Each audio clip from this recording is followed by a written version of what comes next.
நாங்க உதாரணத்துக்கு சொல்றேன், இப்ப ஐயாமல் மீதுடைய நாட்கள்ல நோம்பு முடிச்சோமா இல்லையா? போன கிழமை ஏன்னா 13, 14, 15வது தினத்துல நோம்பு பிடிச்சோமா இல்லையா? அதிகமானவங்க பிடிச்சாங்க, இன்னும் நிறைய பேர் பிடிக்கல. ஏன்? அதனுடைய பொறுமதி தெரியாது. ஏன் தெரியுமா இதை பிடிக்கணும்? நல்லா தெளிவா விளங்கணும். நான் அது அறிவியல் ஆராய்ச்சி பேசுற விஷயம், நான் வைத்திய குறிப்பிப்ப பேசுறேன். நல்லா கேளுங்க.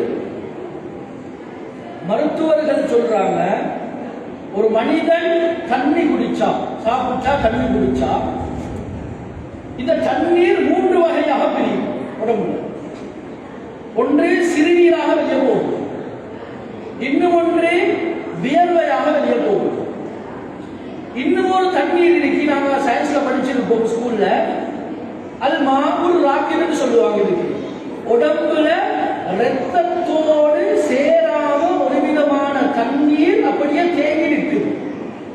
இந்த தேங்கி நிற்கக்கூடிய இந்த தண்ணீர் ஒரு மனிதனுடைய உடம்புல காலம் இருக்கும் என்றிருந்தால் பயங்கரமான நோய்களை, வியாதிகளை உண்டாக்கும்.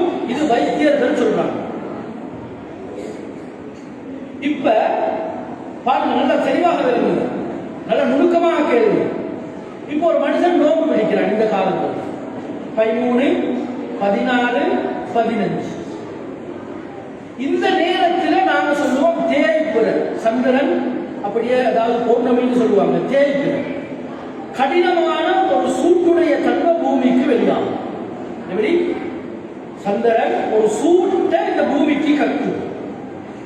நாங்க ஃபாஸ்டிங் இருக்கிற நேரத்தில், தின்னாம குடிக்காம இந்த நேரத்தில் இருக்கிற நேரத்தில், பகலுடைய நேரத்தில், யம்தஸ்ஸுல் கமர் அல் மாஅர் ராகித் மின் ஜிஸ்மில் இன்சான், இந்த மனிதன் ரத்தத்தோட சேராத அந்த தண்ணீர் இல்லையா, இந்த தண்ணீரை அந்த சந்திரன் சூட்டின் மூலமாக அப்படியே ஆவியாக உறிஞ்சி எடுக்கிறது. எனவே அந்த தண்ணீர் இவனுடைய உடம்புல இல்லாம மேல் நோக்கி ஆவியாக போனதன் பின்னால் இந்த மனிதன் தேக ஆரோக்கியமாக எந்த விதமான நோய்களும் இல்லாம நோய் எதிர்ப்பு சக்தியோட இந்த பூமிக்கு மேலால் வாழ முடியும். இதனைத்தான் 1400 வருடங்களுக்கு முன்பதாக அருமை ஸல்லல்லாஹு அலைஹி வஸல்லம் அவங்க சொன்னாங்க. ஐயாமுல் பீதுடைய நாட்கள்ல நோன்பு பிடிங்க என்று ஸல்லல்லாஹு அலைஹி வஸல்லம் அவங்க சொல்லி இருக்கிறாங்க என்று இந்த ஆர்டிக்கல், இந்த கட்டுரையை எழுதி போட்டு என்ன தெரியுமா எழுதுறாங்க? அமெரிக்கா நாட்டு மக்கள் இன்றைக்கும் கூட இந்த 13வது, 14வது, 15வது நாட்கள்ல ஃபாஸ்டிங் இருக்கிறாங்க. ஃபாஸ்டிங் என்ன?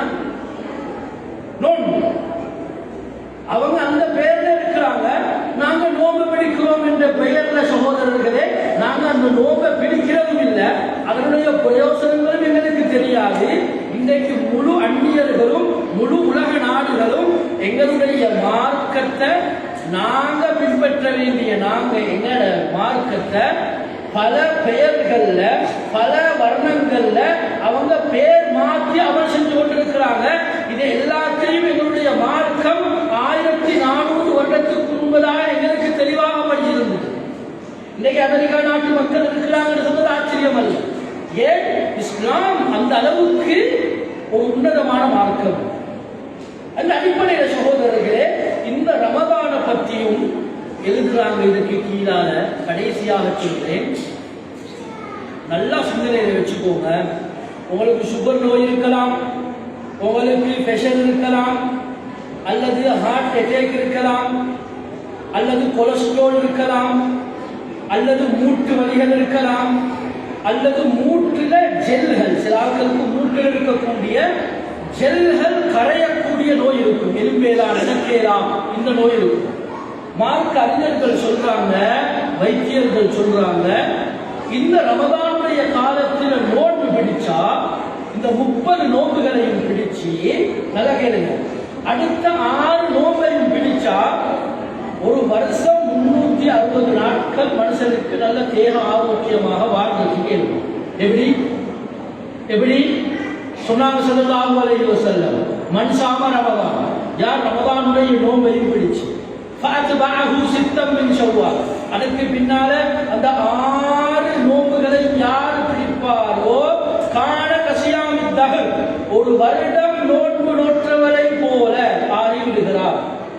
இதற்கு விளக்கம் எழுதுவாங்க.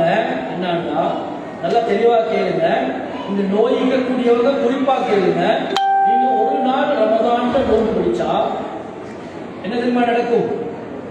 10 நாளுடைய ஆரோக்கியம் உங்களோட உடம்புல உண்டாகும், உங்களோட பொடியில உண்டாகும். அப்ப 30 நாட்கள் நோன்பு பிடிச்சா 300 நாட்களுடைய ஆரோக்கியம் உடம்புல உங்களோட பொடியில உண்டாகும். அடுத்த 6 நாள் நோன்பு பிடிச்சா 60 நாட்களுடைய ஆரோக்கியம் உங்களோட பொடியில உங்களோட உடம்புல உண்டாகும். அப்ப 360 நாட்கள் ஒரு மனிதன் இந்த பூமிக்கு மேலால ஆரோக்கியமாக வாழ வேண்டுமா? அல்லாஹுடைய 5 பெரும் கடமைகள்ல ரமதானுடைய நோன்பை நோக்கிறதுல அல்லாஹு தஆலா பல லாபங்களை, பல மருத்துவங்களை, பல சிகிச்சைகள் அல்லாஹு தஆலா தொடர்புபடுத்தி வைத்திருக்கிறார்.